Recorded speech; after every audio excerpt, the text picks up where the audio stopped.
upon a time, there's Amberly, Miles, me, and don't you forget Lincoln. They were lost in a deep, dark forest. Oh. And crack, there was something. They were scared, especially Chelsea, which is me. And then there was a howl, very, very spooky and very, very loud. And then we saw a black, wet-nosed, fluffy fur, sharp claws, and it was a werewolf. It was chasing us, so we raced to our tents. We thought we were safe, but we weren't. So we raced to our homes, and finally we were safe. And the werewolf was never, ever seen again. But maybe it will. Woo! Good job! My story is called The Ghostly Bale. One day in a nice village in the middle of it all was a cabin, a very creepy cabin. That night, a gang of teenagers went into the woods after a while. After a while, they started to notice that it didn't know where they were.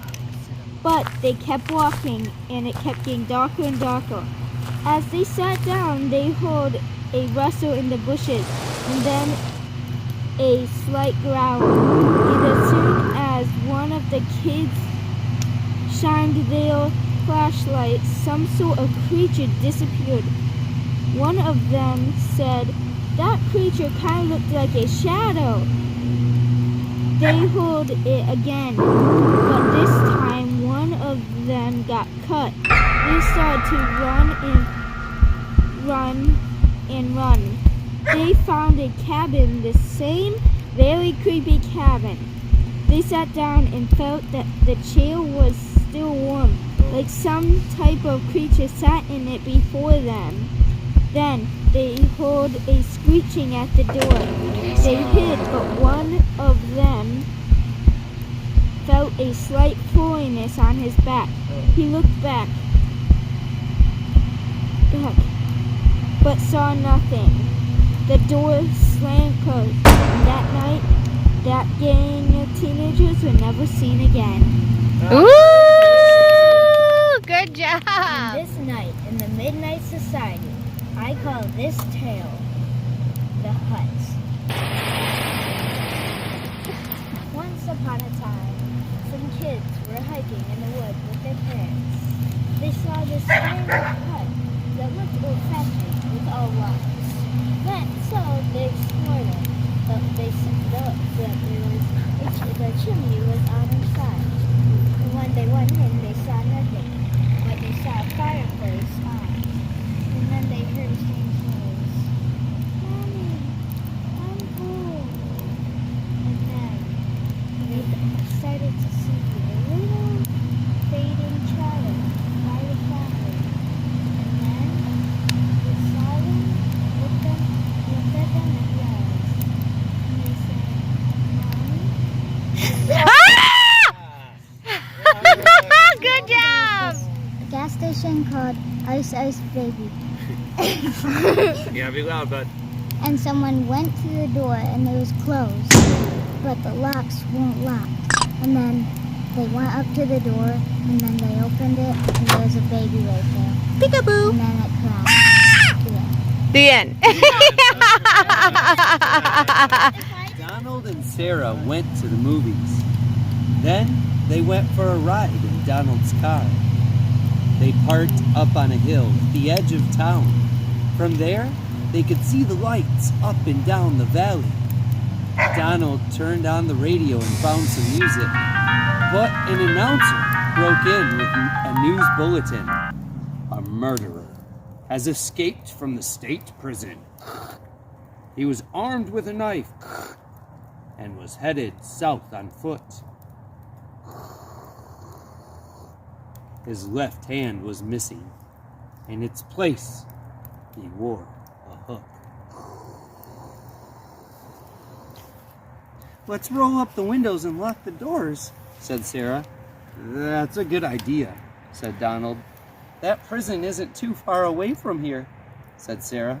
"Maybe we really should go home." "But it's only 10 o'clock, said Donald.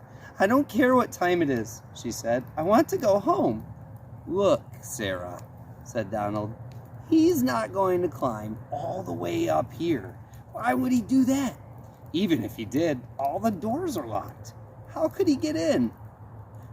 "Donald, he could take that hook and break through a window and open a door," she said. "I'm scared. I want to go home."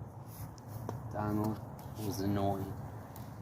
"Girls are always afraid of something," he said. As he started the car, Sarah thought she heard someone or something scratching the door. "Donald, did you hear that?" she asked as they roared away. "It sounded like somebody was trying to get in." "Oh, sure," said Donald. Soon they got back to her house. "Would you like to come in and have some cocoa?" she asked. "No," he said. "I've got to go home." When he went around to the other side of the car to let her out, hanging on the door handle was a rusty hook.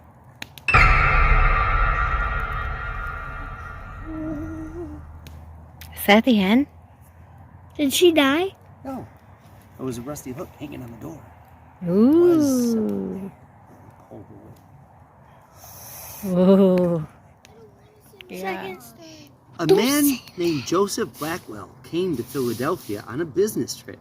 He stayed with friends in the big house they owned outside the city. That night, they had a good time visiting. But when Blackwell went to bed, he tossed and turned. He couldn't sleep. Sometime during the night, he heard a car turn into the driveway. He went to the window to see who was arriving at such a late hour.